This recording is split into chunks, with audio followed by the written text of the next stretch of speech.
Bir insan ne kadar çox öyrənirsə, ne kadar çox bilirsə, ne kadar çox anlayırsa və fərqində olursa, bir o qədər tənhalaşır. Cəhalət xoşbəxtlikdir deyirlər. Çünki insan ne kadar az sorğu sual edərsə, yaşamaq bir o qədər asanlaşır. Amma əsl həqiqəti anlayan bir insan başqaları ilə bir dünyada yaşaya bilməz.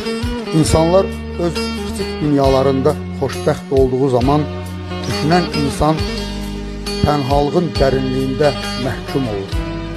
Həqiqəti bilərək güclü olmaq bəzən heç kim tərəfindən başa düşülməməyi gözə ala bilməkdir.